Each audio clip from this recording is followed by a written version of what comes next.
Ropes Organization, Folkart Foundation, Indian Trust, Special Coaching to 8th, 9th and 10th class, Digital Virtual Learning. Bangarupalam, Palamanar, Gangavaram, and Pedipanjani Mandals, Chittoor District, Andhra Pradesh. Donna Sekaran, Chairman. Dr. Sri Lata, Director. Hello, hi. This is yours Rajkumar. Welcome to Ropes Organization. And today our topic is cell. We are going to learn about the fundamentals of the cell.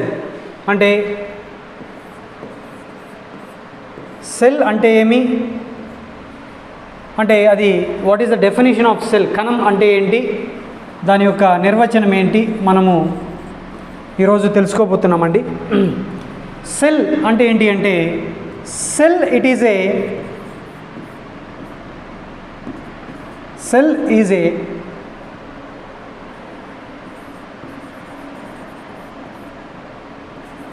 smallest unit and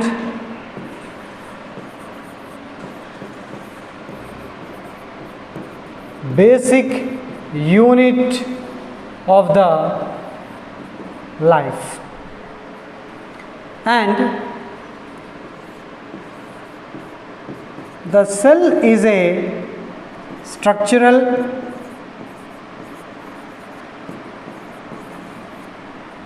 and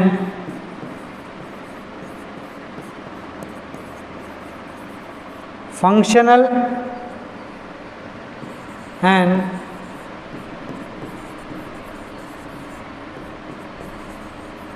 biological unit of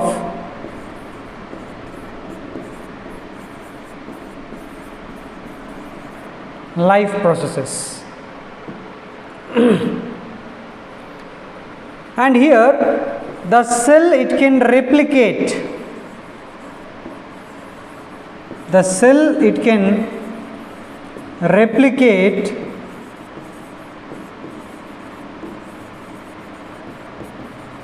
independently. The cells can replicate independently, and that's why the cell can be also called as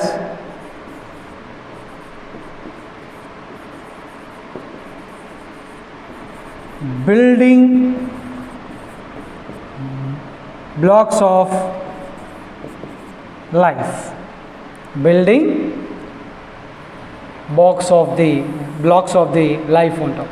కాబట్టి మనకి cell it is a smallest unit and the basic unit of the life.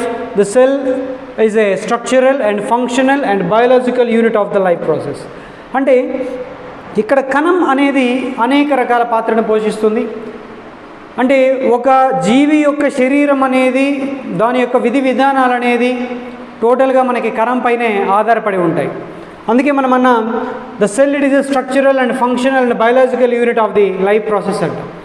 ఇప్పుడు ఒక living organism అనేది ఎలా ఉంది, ఆ living organism అనేది తన బాడీ, తన శరీరం అనేది ఏ విధంగా ఒక ఆకారాన్ని కలిగి ఉంది అంటే కేవలం కణం వల్లనే. అంటే మనకి ఈ కణాలు అనేటువంటివి శరీరం లోపల కొన్ని కోట్లలో ఉంటాయి. ఈ సెల్స్ బ్లాక్స్ అనేటువంటివి ఫామ్ అయ్యి ఒక్కొక్క పార్ట్ అనేది మనకి ఏర్పడుతూ ఉంటుంది మామూలుగా శరీరంలో. And the cells and they can be formed as a blocks and that's why they can gives rise to a new part in the human body. And that's why I said the cell is a structural and functional and biological unit of the life process ani antam. At the same time the cell can replicate independently. Ante cell anedi manaki replicate avutundi.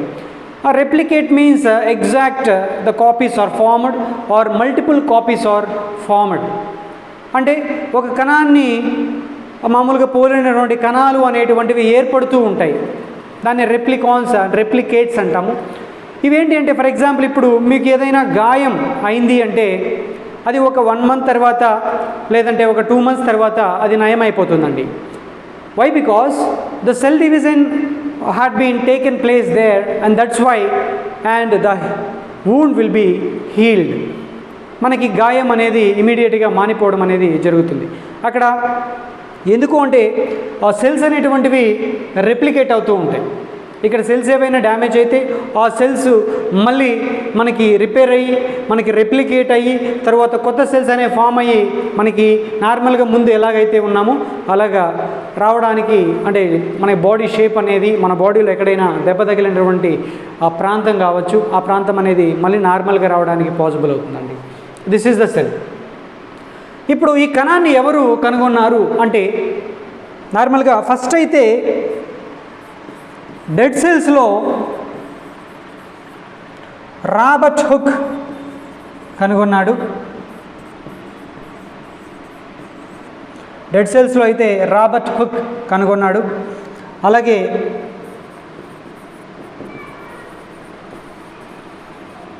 Living సెల్స్లో అయితే Anthony van లీవెన్హుక్ కనుగొన్నాడు.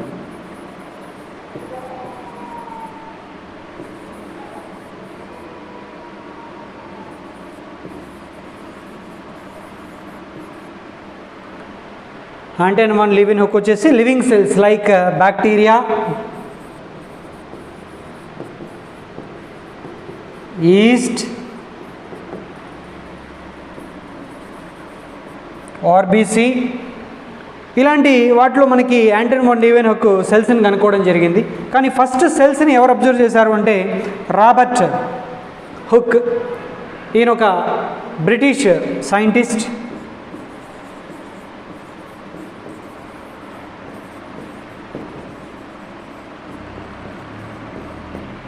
Okay, ఈయన మనకి కణాలని కనుక్కోవడం జరిగింది. ఎక్కడ అంటే ఒక ఓక్ ట్రీలో,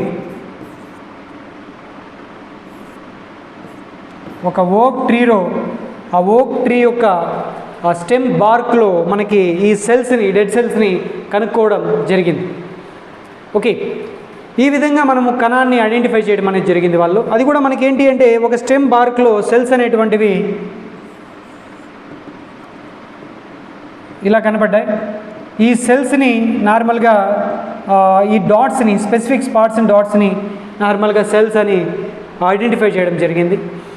దీంట్లో మామూలుగా సెల్స్ని చూడాలి అంటే మనము మైక్రోస్కోప్స్లో చూడాలి. And who observe the cells under the microscope అనేది క్లారిటీగా మనకి ఇప్పటి వరకు కూడా తెలియదు. అంటే చాలామంది సైంటిస్టులు అయితే ఎక్స్పెరిమెంట్ చేయడం జరిగింది. చాలామంది సైంటిస్టులు మైక్రోస్కోప్ని యూజ్ చేసి సెల్స్ని చూడటానికి చాలామంది ప్రయత్నించారు. అక్కడ మామూలుగా మనకి యాంటోనీ వాన్ లీవెన్హుక్ కూడా మనకు ఒక మైక్రోస్కోప్ని యూజ్ చేసి ఈ సెల్స్ని, లివింగ్ సెల్స్ని అబ్జర్వ్ చేయడం అనేది జరిగింది. And this is about the cell. ఇది నార్మల్గా మనకి సెల్స్ గురించి చెప్పుకుంటే బ్రీఫ్గా ఈ విధంగా చెప్పుకోవచ్చు. అలాగే చాలామంది సైంటిస్టులు దీనిపైన అనేక రకాల ప్రయోగాలు చేయడం జరిగింది. వాళ్ళు నార్మల్గా మనకి ఈ అథినాసియస్ స్కిట్చర్ కావచ్చు, జాన్ స్వామర్ డ్యామ్, తర్వాత మనకి రాబర్ట్ హుక్ కావచ్చు, రాబర్ట్ బ్రౌన్ కూడా మ్యాక్సిమమ్ ట్రై చేయడం అనేది జరిగింది. ఇక్కడ ఏంటి అంటే ఇంకా కొంతమంది సైంటిస్టులు ఏం చేశారంటే ఈ సెల్స్ అంటే ఏంటి, సెల్స్ని ఇంకా ఎంతమంది శాస్త్రవేత్తలు కనుగొన్నారు, ఈ శాస్త్రవేత్తలు సెల్స్ని కనుక్కునేటప్పుడు ఏ విధమైనటువంటి ప్రయోగాలు నిర్వహించారు అనేది మనకి ఎక్స్ప్లెయిన్ చేయడం అనేది జరిగిందండి. ఇప్పుడు చూస్తే మనకి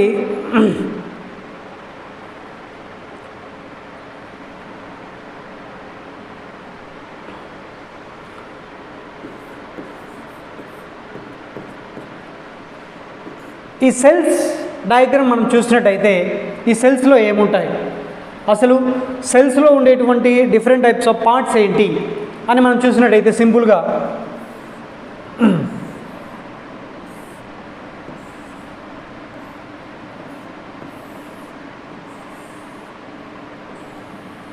and this is the cell.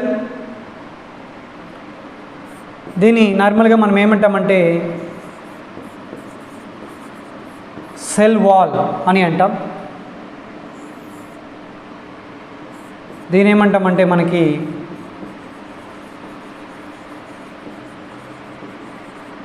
Cell membrane అని అంటాం.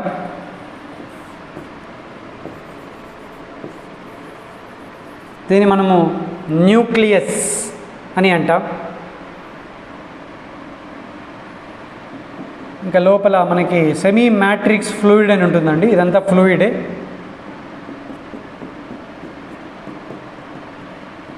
ఇదంతా ఫ్లూయిడే అండి. And this is called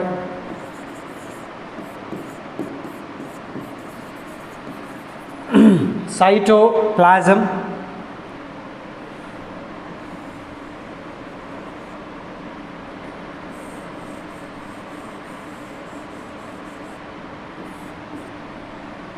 And some cell organelles present in the cytoplasm, that is mitochondria,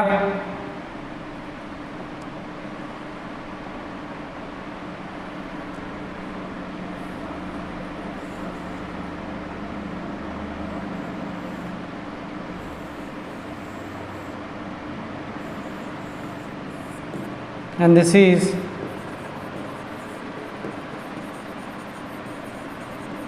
Golgi complex or Golgi apparatus, and this is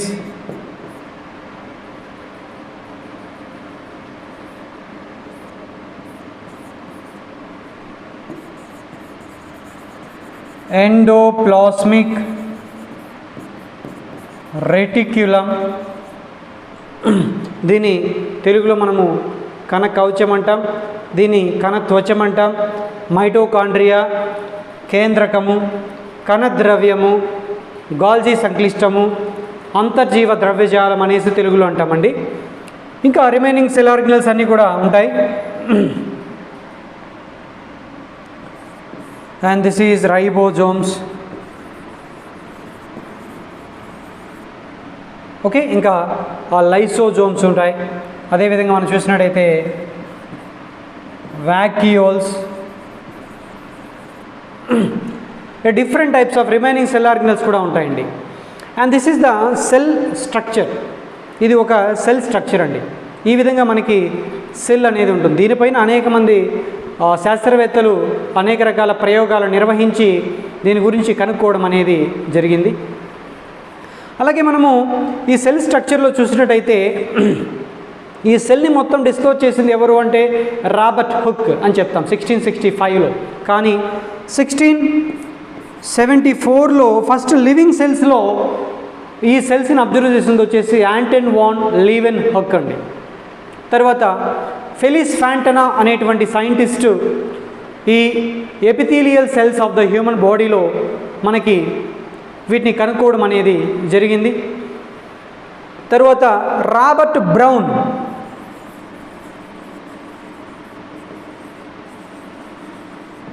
అనేటువంటి సైంటిస్ట్ మనకి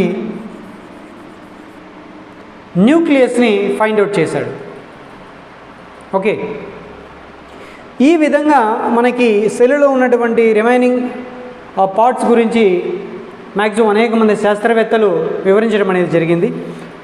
and briefly just we can discuss about what are the parts present in the cell. ఇప్పుడు ఇక్కడ cell wall అనేది ఉందండి. ఇప్పుడు cell wall అనేది ఎందుకు use అవుతుంది? The cell wall and which is responsible for the production entire cell. కణ త్వచము అనేది లోపల ఉండేటువంటి భాగాలన్నింటినీ రక్షించడానికి ఉపయోగపడుతూ ఉంటుందండి. అలాగే మనము ఇంకా సెల్ మెంబ్రెయిన్ అనేది తీసుకోవచ్చు. The cell membrane which is present under the cell wall. Cell wall కింద మనకి సెల్ మెంబ్రెయిన్ అనేది ఉంటుంది, లేదంటే సెల్ వాల్ లోపల మనకి సెల్ మెంబ్రెయిన్ ఉంది అని కూడా చెప్పుకోవచ్చు. The cell membrane is also known as plasma membrane. దీనికి ఇంకో పేరు ఏంటి అంటే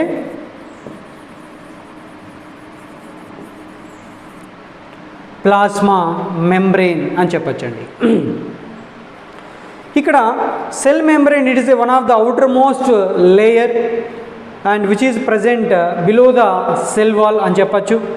the cell wall actually the cell wall which is protected the cell membrane and along with the remaining parts what are present in the inside of the cell.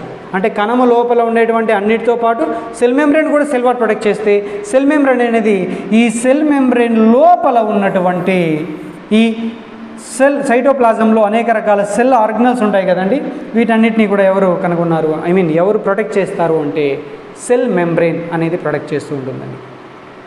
Okay, the cell membrane, it is a outermost layer and which is protected the inside of the cell organelles and from the external environment నుంచి లోపల ఉండేటువంటి వాటిని కాపాడుతూ ఉంటుంది. The cell membrane act as a selective permeable membrane, semi permeable membrane, అనేక రకాలుగా మనకి ఇది యాక్ట్ చేస్తూ ఉంటుందండి, ఏది సెల్ మెంబ్రెయిన్ అనేది. ఓకే, నెక్స్ట్ వచ్చేసి maximum cytoplasm. What is mean by cytoplasm? And just if you see సైటోప్లాజంని మనం చూసినట్టయితే, వాట్ ఈజ్ సైటోప్లాజం అంటే the semi matrix fluid.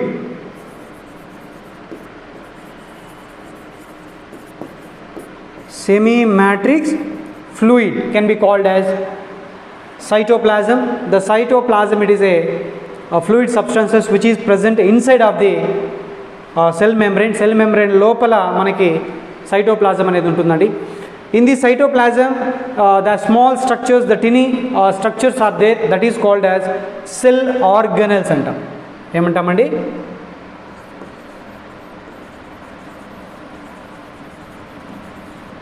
Okay, వాటిని ఏమంటామంటే మనము సెల్ ఆర్గనల్స్ అని అంటాం. సెల్ ఆర్గనల్స్ ఏవి అంటే మనకి చాలా ఉంటాయండి.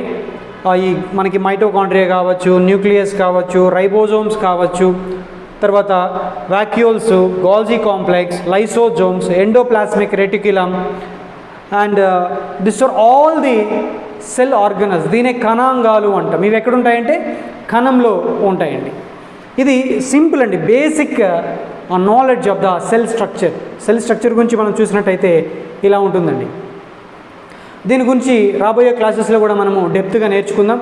ఇవి ఏంటి అంటే ఓన్లీ ఫండమెంటల్స్, కేవలము మనకి ఒక కణం యొక్క నిర్మాణం పైన, దాని యొక్క విధుల పైన మనకి ఎటువంటి అవగాహన ఉంది అని ఓన్లీ ఫండమెంటల్ క్లాసెస్ మాత్రమే. ఇక్కడ ఇంకా మనము మైటోకాండ్రియా గురించి ఇంకా డెప్త్ చెప్పచ్చు, అలాగే సెల్ మెంబ్రెయిన్ గురించి ఇంకా డెప్త్ చెప్పచ్చు. Each and every part in the cell just we can explain in depth manner. అంటే చాలా డెప్త్గా చెప్పచ్చు మనం. ఇక్కడ ఏంటి ఫండమెంటల్స్ కాబట్టి కొంతమందికి కణంలో ఏముంటాయి, కణంలో ఎటువంటి భాగాలు ఉంటాయి, అసలు కణం అంటే ఏమి అని మ్యాక్సిమం పూర్తిగా అవగాహన ఉండకపోవచ్చు. అదేటువంటి ఉద్దేశంతో మాత్రమే ఇది ప్రతి ఒక్కరికి కూడా, ప్రతి ఒక్క విద్యార్థికి కూడా యూజ్ అవుతుంది అనేసి మేము ఇలా ఫండమెంటల్స్ని స్టార్ట్ చేయడం జరుగుతుంది. మనం సిలబస్లోకి వెళ్ళిన తర్వాత ఇంకా డెప్త్గా కూడా డిస్కస్ చేసుకోవడానికి అవకాశం ఉంటుంది. And this is the basic fundamentals of the cell. Just I hope you understand what I said. నేను చెప్పింది మీకు ప్రతి ఒక్కరికి అర్థమైంది అని అనుకుంటున్నాను. అండ్ మీరు మర్చిపోకండి, don't forget and do like and share and subscribe our channel. మీ ఫ్రెండ్స్కి మన ఛానల్ గురించి ఎవరికైనా తెలియకపోతే 6th నుంచి మ్యాక్సిమం ఇవి మనకు సైన్స్ అనేటువంటి వస్తూనే ఉంటుందండి. కాబట్టి వాళ్ళ ఫండమెంటల్స్ నేర్చుకోవడానికి చాలా ఉపయోగపడుతుంది. మీరు మీ ఫ్రెండ్స్కి కూడా మీరు ఫార్వర్డ్ చేయండి. ఖచ్చితంగా అయితే మీకు మా వీడియోస్ అనేటువంటి ఉపయోగపడతాయనేసి మేము అనుకుంటున్నాం. Thank you one and all.